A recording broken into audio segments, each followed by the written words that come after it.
Assalamualaikum warahmatullahi wabarakatuh. Apa kabar Bapak dan Ibu yang saya cintai? Semoga Allah Subhanahu wa Ta'ala senantiasa melimpahkan kesehatan, ketenangan hati, dan umur panjang yang penuh berkah bagi kita semua di usia yang semakin mulia ini. Perkenalkan saya, Dr. Aisyah Rahma, sudah lebih dari 15 tahun mendampingi ribuan pasien lansia di berbagai daerah Indonesia. Hampir setiap minggu, saya mendengar keluhan yang sama dari Bapak dan Ibu seusia kita, sulit tidur nyenyak di malam hari. Bayangkan, tubuh sudah lelah, seharian mata ingin terpejam. Tetapi, baru 2 jam tidur, tiba-tiba harus terbangun untuk ke kamar mandi atau gelisah tanpa sebab. Akhirnya, tidur jadi terpotong-potong, badan terasa lemas, kepala pusing, bahkan semangat ibadah pun menurun. Padahal, tidur yang cukup dan berkualitas adalah kunci kesehatan di usia senja. Rasulullah juga banyak memberikan teladan dan sunnah sebelum tidur yang bukan hanya menenangkan jiwa, tapi juga terbukti secara medis bermanfaat untuk tubuh.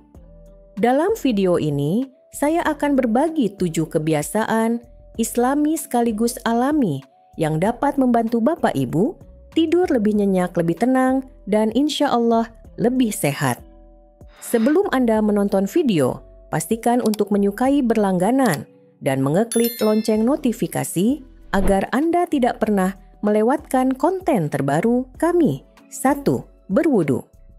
Sebelum tidur Bapak dan Ibu yang dirahmati Allah, kebiasaan pertama yang sangat sederhana namun luar biasa, manfaatnya adalah berwudu sebelum tidur. Rasulullah menganjurkan kita untuk selalu berwudu, bahkan ketika hendak beristirahat di malam hari. Dari sisi agama, wudu adalah bentuk penyucian diri, membersihkan tubuh dari hadas kecil, sekaligus menyegarkan jiwa. Hati menjadi lebih tenang, karena kita tidur dalam keadaan suci, siap jika Allah memanggil kita di tengah malam, atau bahkan menutup usia dalam keadaan terbaik. Dari sudut pandang medis, air wudhu yang menyentuh wajah, tangan, kepala, dan kaki ternyata memiliki efek fisiologis yang nyata. Suhu tubuh perlahan menurun, otot-otot yang tegang setelah seharian beraktivitas menjadi lebih rileks, dan sistem saraf parasimpatik yang bertugas menenangkan tubuh menjadi aktif. Inilah yang membuat detak jantung lebih stabil dan pikiran lebih mudah masuk ke kondisi istirahat. Saya teringat seorang pasien lansia bernama Pak Hasan di Yogyakarta. Beliau sering mengeluh gelisah, setiap malam sulit sekali tidur sebelum jam 2 pagi. Setelah saya sarankan untuk berwudu sebelum tidur, hanya dalam 1 minggu beliau sudah merasakan perubahan. Dok, badan saya jadi lebih ringan, tidur pun lebih cepat datang, ujarnya sambil tersenyum. Itulah bukti bahwa sunnah sederhana Rasulullah ini bukan sekadar ibadah, tapi juga solusi kesehatan yang nyata. 2. Mendengarkan murattal Al-Quran atau zikir ringan Bapak dan Ibu yang saya cintai. Kebiasaan kedua yang bisa membantu tidur nyenyak adalah mendengarkan murattal Al-Quran atau melafalkan zikir ringan sebelum tidur. Dalam Islam, membaca Al-Quran bukan hanya ibadah, tetapi juga obat hati. Allah Subhanahu wa Ta'ala berfirman dalam surat Ar-Ra'd ayat 28, "Ingatlah, hanya dengan mengingat Allah, hati menjadi tentram." Dari sisi medis modern, para peneliti menemukan bahwa gelombang suara bacaan Al-Quran mampu memengaruhi aktivitas otak. Getaran ayat suci menstimulasi sistem saraf pusat, menurunkan hormon stres kortisol, dan memperlambat detak jantung. Efeknya mirip dengan terapi musik yang dipakai di dunia kedokteran, namun jauh lebih menenangkan karena disertai nilai spiritual. Zikir ringan juga dapat menjadi teman tidur terbaik. Ucapan sederhana seperti Subhanallah, Alhamdulillah, Allahu Akbar diulang dengan hati yang khusyuk akan mengalihkan pikiran dari rasa gelisah, menggantinya dengan rasa syukur dan tenang. Pikiran yang damai akan memberi sinyal pada tubuh untuk beristirahat lebih cepat. Saya masih ingat pengalaman Ibu Suryani, seorang lansia di Bandung. Beliau sering mengeluh susah tidur, bahkan sering terbangun berkali-kali di malam hari. Setelah saya sarankan untuk mendengarkan murattal sebelum tidur, beliau merasa lebih cepat terlelap. Dok, hati saya jadi adem kepala, terasa ringan, dan tidur tidak lagi terganggu, katanya dengan penuh rasa syukur. Kebiasaan sederhana ini tidak memerlukan biaya mahal atau obat tidur. Hanya dengan ponsel atau radio kecil, Bapak Ibu bisa mendengarkan bacaan Al-Quran di kamar. Insya Allah, dengan zikir dan lantunan, ayat suci hati akan lebih damai, pikiran lebih rileks, dan tidur pun datang dengan tenang. 3. Menulis rasa syukur. Gratitude journaling. Bapak dan Ibu yang saya hormati, kebiasaan ketiga yang bisa membantu tidur lebih nyenyak adalah menulis rasa syukur sebelum tidur. Dalam dunia psikologi modern, hal ini dikenal dengan istilah gratitude journaling. Caranya sangat sederhana. Sebelum tidur, ambil sebuah buku kecil dan tuliskan 3 hal yang membuat Bapak Ibu merasa bersyukur hari ini. Contohnya, Alhamdulillah, hari ini saya masih bisa makan bersama keluarga, atau Alhamdulillah, saya masih kuat berjalan ke masjid untuk sholat berjamaah, atau Alhamdulillah, saya masih bisa bercanda dengan cucu. Meski terlihat sepele, kalimat syukur ini memiliki kekuatan luar biasa dalam menenangkan hati. Secara medis, ketika kita menuliskan hal-hal positif, otak akan mengeluarkan hormon serotonin dan dopamin yang menimbulkan rasa bahagia.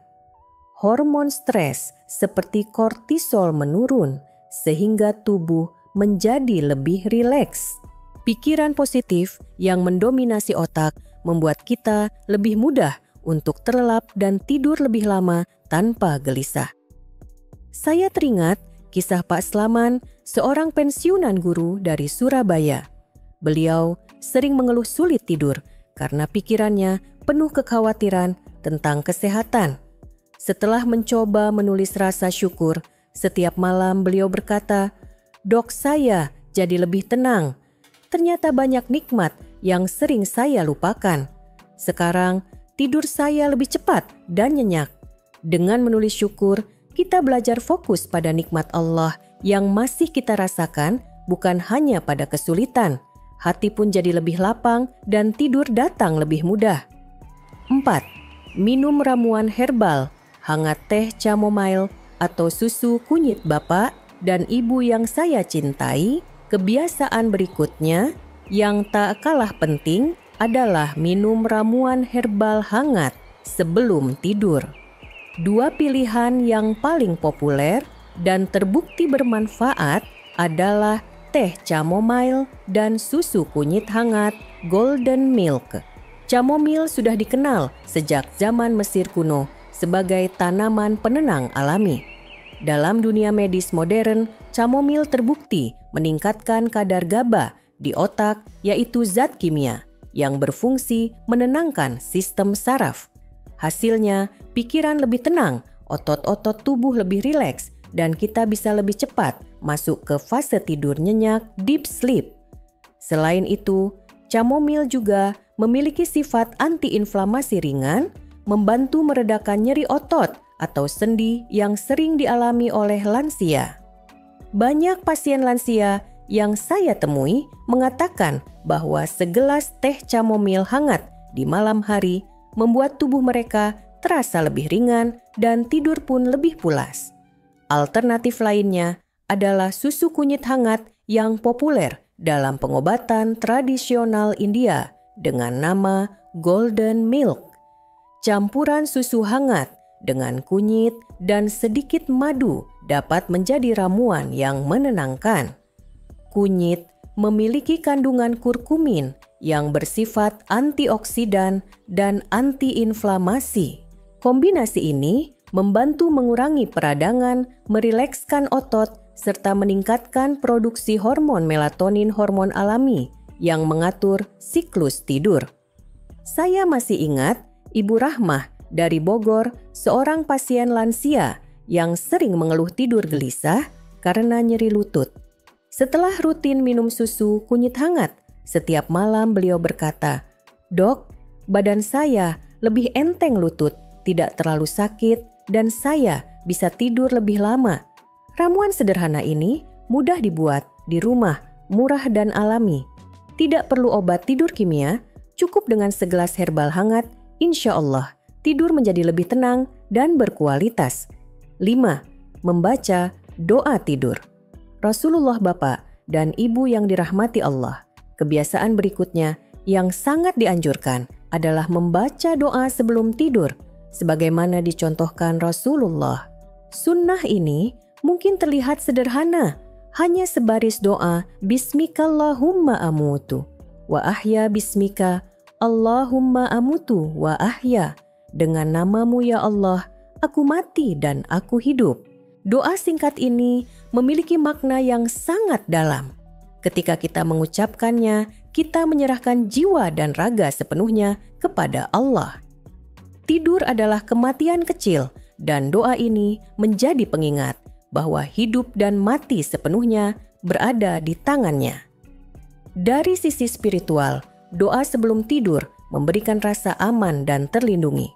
Banyak orang lansia merasa gelisah di malam hari, takut tidak bisa bangun kembali atau takut menghadapi kesepian. Namun, ketika membaca doa ini, hati menjadi lebih tentram karena yakin bahwa Allah menjaga dan melindungi. Dari sisi psikologi, doa berfungsi sebagai penutup pikiran sebelum tidur. Otak yang dipenuhi rasa takut atau pikiran negatif akan sulit rileks. Tetapi, doa mengalihkan fokus dari kecemasan menuju kepasrahan. Kondisi ini memicu sistem saraf parasimpatik untuk bekerja lebih dominan, menurunkan detak jantung, menenangkan pernapasan, dan mempermudah datangnya rasa kantuk.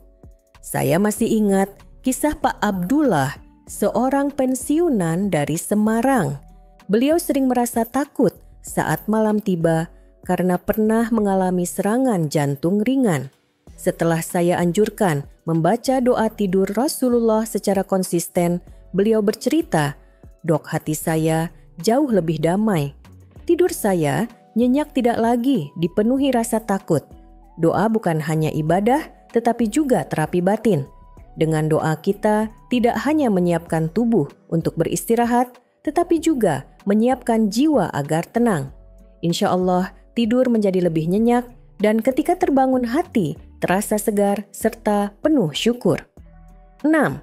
Teknik relaksasi dengan aroma. Aromaterapi lavender.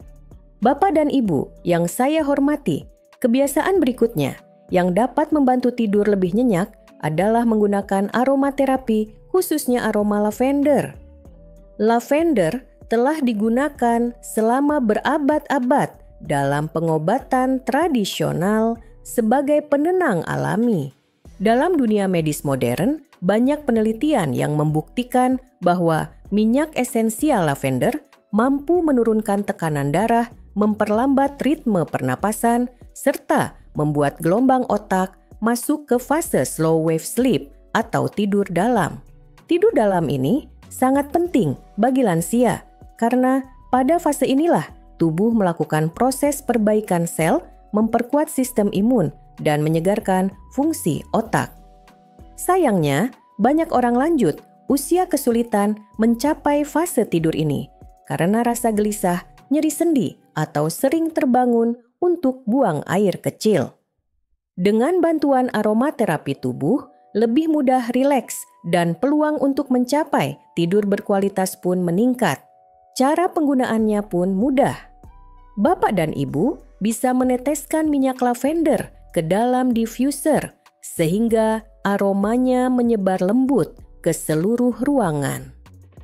Alternatif lain adalah meneteskan 1-2 tetes di bantal atau sapu tangan lalu meletakkannya dekat kepala.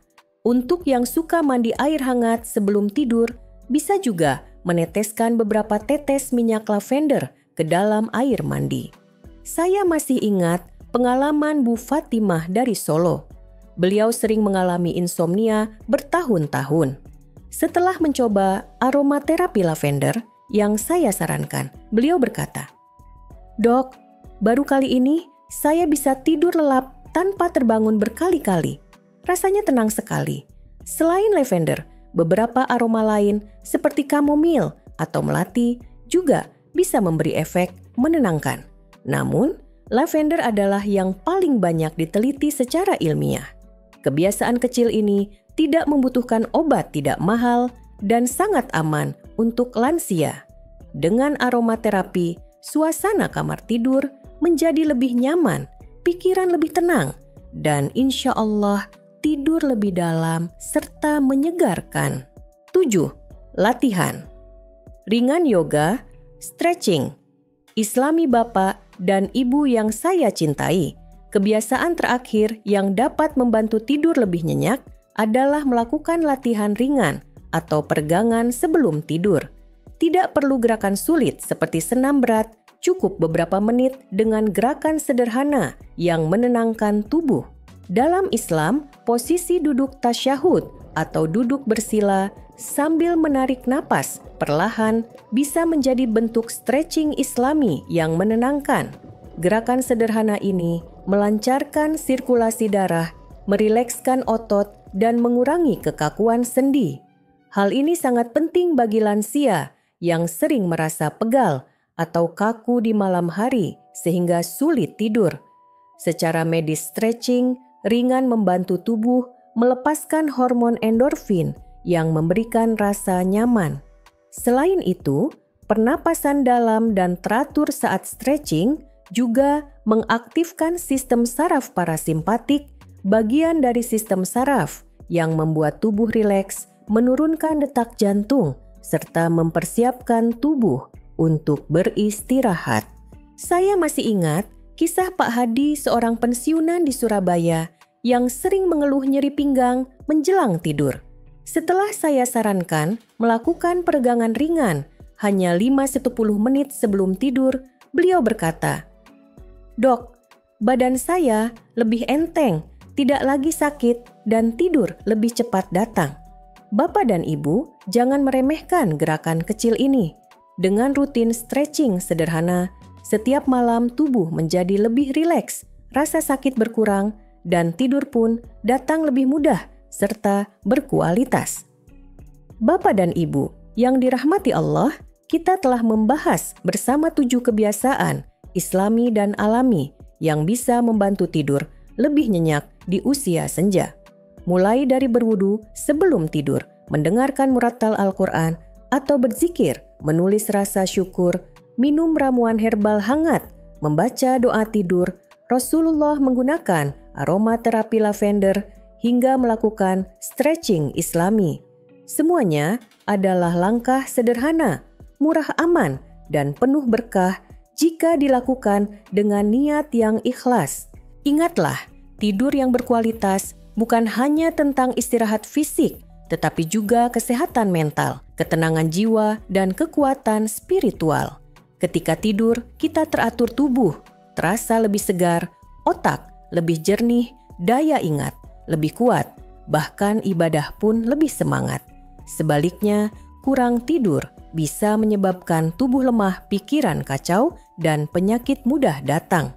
Saya ingin mengajak Bapak dan Ibu untuk merenung sejenak kebiasaan kecil apa yang bisa mulai dilakukan malam ini. Apakah berwudu sebelum tidur? Apakah menuliskan rasa syukur di buku kecil? Atau sekadar mendengarkan murattal Quran sebelum memejamkan mata? Satu langkah kecil bila dilakukan konsisten bisa membawa perubahan besar dalam kualitas hidup. Silakan bagikan pengalaman Bapak dan Ibu di kolom komentar. Apakah sudah ada kebiasaan dari 7 cara ini yang rutin dilakukan? Atau Adakah tips sederhana lain yang terbukti bermanfaat? Ceritakan agar semakin banyak lansia yang bisa mengambil manfaat. Jika Anda merasa video ini bermanfaat, jangan lupa untuk menyukai berlangganan dan klik lonceng notifikasi agar Anda tidak pernah melewatkan konten terbaru kami. Semoga Allah Subhanahu wa Ta'ala senantiasa menjaga kesehatan, memberi ketenangan hati, dan memberkahi umur kita semua. Wassalamualaikum warahmatullahi wabarakatuh.